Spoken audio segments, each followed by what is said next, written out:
അവള് വിളിച്ചെടുത്ത് വരണ്ടേ?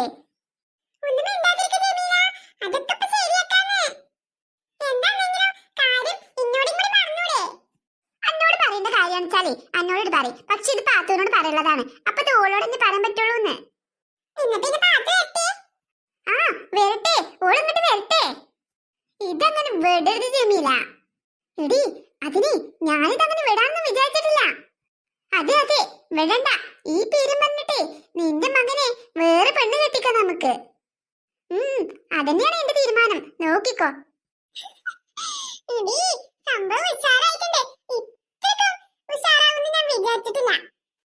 ചക്കി, ആവേശം മുത്തിട്ട് അവിടെ നീച്ച് നിക്കണ്ടോ. ഓല് കാണുള്ളൂ. ഞാനേ ഇവിടെ തന്നെ ഇരിക്കും. നമ്മളിവിടെ കണ്ടാലേ എന്തായാലും അവർക്ക് സംശയാവും. അപ്പഴേ നമ്മൾ ഒരിക്കലും കാണാൻ പറ്റില്ല. അതാ വരുന്നുണ്ടോള്. അവിടെ ഭയങ്കര തിരക്ക്. ആളുകളൊക്കെ വന്നോണ്ടേ ഇരിക്കാണ്.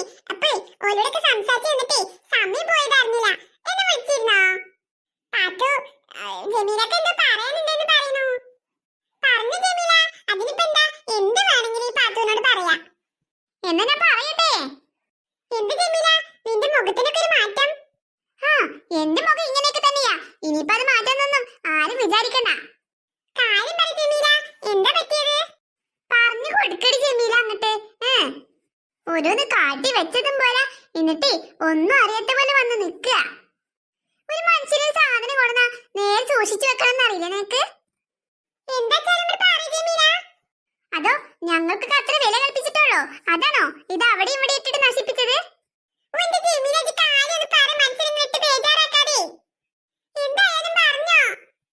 അതാ നോക്ക്, ഞങ്ങൾ കൊണ്ടുവന്ന ഡ്രസ്സല്ലേ ഈ ബെഡിൽ ഇരിക്കുന്നത്. അതില് മൊത്തം എന്തോ ജ്യൂസോ എന്തൊക്കെയോ ഒഴിച്ചു വെച്ചിരിക്കണോ. ഇനി ആ ഡ്രസ്സ് ആ കല്യാണ പെണ്ണ് എങ്ങനെ ഇടും? അയ്യോ ചക്കി,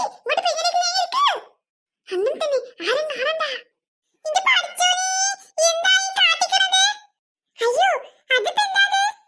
ഓഹോ, ഇപ്പൊ അങ്ങനെയായോ? ഞങ്ങൾ അങ്ങനെ തന്നെ ഒഴിച്ചിട്ടാണ് കൊണ്ടുവന്നെന്നാണോ പറയുന്നത്? പിന്നെ ഞങ്ങളാണോ ഇത് ചെയ്തത്? ഞങ്ങൾ ചെയ്തെന്ന് വരുത്താനാണോ? എന്ത് നോക്കാനാ? ഇനി ഒന്നും നോക്കണ്ട. ഈ കല്യാണം നടക്കൂല. അത്ര തന്നെ. എനിക്ക് വേറൊന്നും പറയാനില്ല. അതെ അതെ, ഞങ്ങൾ ആൾക്കാരൊക്കെ വിളിച്ചിട്ടേ പോകാൻ പോകാണ്.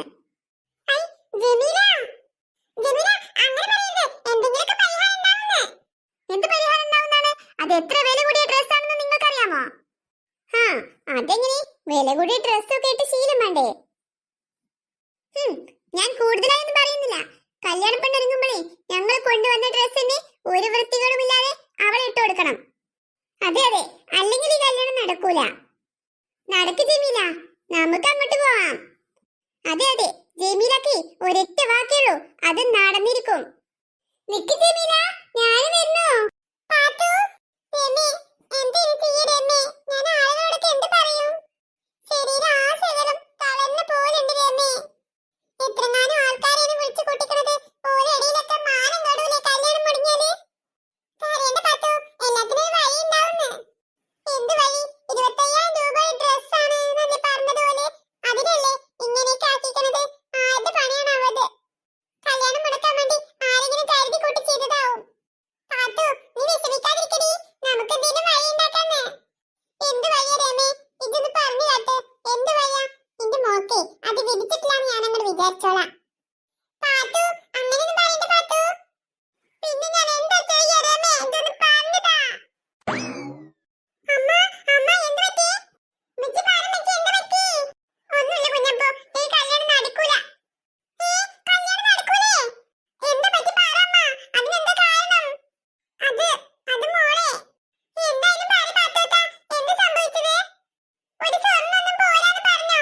എന്താ പ്രശ്നം? അതൊന്നല്ല കുട്ടികളെ പ്രശ്നം. പറ പാത്തുത്ത, എന്താ കുഴപ്പം? മിച്ചി, എന്റെ നെഞ്ചിന് പടപടാന്ന് ഇരിക്കുന്ന സൗണ്ടാണ് കേൾക്കുന്നത്. നിങ്ങൾ കാര്യം പറ മിച്ചിയെ. അത് പിന്നല്ലേ? പറയേ. പിന്നെ ആമിക്ക് ഓലിടാൻ കൊണ്ടുവന്ന ഡ്രസ്സിലെ ആരോ ജ്യൂസ് ഒഴിച്ചു. ജ്യൂസോ? അതെ അതെ, ആരോ ജ്യൂസ് ഒഴിച്ചു. ഇനി ആ ഡ്രസ്സ് നേരായിട്ട് ഇട്ട് കൊടുത്തിട്ടില്ലെങ്കിൽ ഈ കല്യാണം നടക്കൂലെന്ന് പറഞ്ഞ ജമീല. കല്യാണം മുടങ്ങിയോ? മുടങ്ങിയെന്ന് തോന്നണത്. ഇനിയിപ്പോ അതൊക്കെ പോയിട്ട് ആ ഡ്രസ്സ് വൃത്തിയാവോ? അത്രയും വിലപിടിപ്പുള്ള ഡ്രസ്സല്ലേ.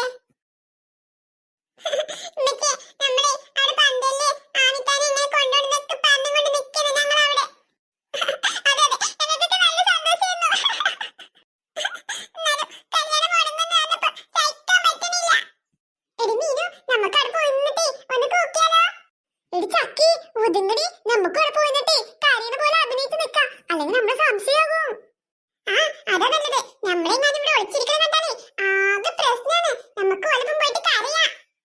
ചക്കി, ഞാൻ റെഡിയായി, നീ റെഡിയായില്ലേ? ഞാനും നല്ലോണം റെഡിയായി. എന്നാ വാ, നമുക്ക് ഇവിടെ ഇരുന്നിട്ട് നല്ലോണം അഭിനയിക്കാം. പാത്തോട്ടാ, കരയണ്ട മക്കളെ, കരഞ്ഞിട്ടൊക്കെ ഇപ്പൊ എന്ത് കാര്യം? എന്നാലും ഇങ്ങനെയാവുമെന്ന് വിചാരിച്ചില്ല. ആമിത്തയുടെ കല്യാണം വന്നിട്ട് ഞങ്ങൾ എത്ര സന്തോഷിച്ചതാ. നല്ല സങ്കടമുണ്ട്, ആമിത്തക്ക് 4 ഗതി വന്നല്ലോ. എന്നാലും പാപ ആമിത്ത, എത്ര സ്വപ്നം കണ്ടത് ഈ കല്യാണം. അതൊന്നും പറഞ്ഞിട്ട് കാര്യമില്ല മക്കളെ, വിധിയുള്ളതല്ലേ നടക്കുള്ളൂ. ചക്കി, കരയണ്ട ചക്കി, ഇനിയിപ്പോ കരഞ്ഞിട്ട് എന്താ കാര്യം? അമ്മ, എന്നാലും പാവ ആമിത്ത, വല്ലാത്തൊരു രീതിയായി പോയി. പാത്തോത്ത, കരയണ്ട പാത്തോത്ത. എന്താ ഇവിടെ ഒരു കൂട്ടക്കരച്ചില്? ആന്റി, ആന്റി അറിഞ്ഞില്ലേ? കല്യാണം മുടങ്ങുന്ന തോന്നണത്. ഹോ, അത് നിങ്ങൾ ഇപ്പൊ അറിയുന്നേ ഉള്ളൂ. എനിക്ക് നേരത്തെ തന്നെ അറിയായിരുന്നു. എന്താ മൃദു, ഇങ്ങനെയൊക്കെയാണോ ഒരു മനുഷ്യന്മാര് കരഞ്ഞ് സങ്കടപ്പെട്ടിരിക്കുമ്പോ പറയുന്നത്? ഓള് പറയട്ടെ രമേ, ഓൾക്ക് അതാ സന്തോഷം എന്ന് വെച്ചാലേ ഓള് പറയട്ടേന്ന്. അതല്ല പാത്തു, ഇത് നോക്കി നോക്ക, ആ ജിമ്മിയില് ഭയങ്കര പണക്കാർക്കല്ലേ, പിന്നെ എങ്ങനെ ഓൾ അന്റെ കുടുംബത്തിൽ നിന്ന് പൊന്നെടുക്കുക? പിന്നെ എന്തിനാ ഓല് വന്നിട്ട് ഈ കല്യാണം വരെ എത്തിച്ചത്? ഓ, അതാ ചെറുക്കം വേണമെന്ന് പറഞ്ഞിട്ടാ ആ ജമീലക്ക് ഒട്ടും താല്പര്യമില്ല. അതൊക്കെ പോട്ടെ, ഇപ്പൊ എന്താ പ്രശ്നം? അതാ നോക്ക്, ആമിക്ക് കൊണ്ടുവന്ന് ഇടാൻ കൊടുത്ത ഡ്രസ്സാണ്, അതിലാരോ ജ്യൂസ് ഒക്കെ ആക്കി അഴുക്കാക്കി വെച്ചിരിക്ക. അത്രേ ഉള്ളൂ, കല്യാണം മുടങ്ങാൻ ഓരോരോ കാരണങ്ങള്. ഇത് ചിലപ്പോഴേ ആ ജമീല തന്നെ ചെയ്തതാകും. ഏയ്, ഓൾ അങ്ങനെയൊന്നും ചെയ്യൂല. ആരാ പറഞ്ഞു പാത്തോ? ഓളെന്നെ ഇരിക്കും. ആ, ശരിയാ, ജമീലാന്റെ ചെയ്തതായിരിക്കും. മീനു, കുറ്റി ഏറ്റെടുക്കാനേ പുതിയ ആളെ കിട്ടി. എന്നിട്ട് എവിടെ സാരി? ഞാനൊന്ന് നോക്കട്ടെ. എങ്ങനെ മൃദു, നിനക്ക് ഇങ്ങനെ ഒരു അവസ്ഥയിൽ ചിരിക്കാൻ പറ്റണത്? ഓ മൈ ഗോഡ്, മമ്മി, എന്താ പറ്റി? എന്റെ 50,000 രൂപയുടെ സാരി പോയി.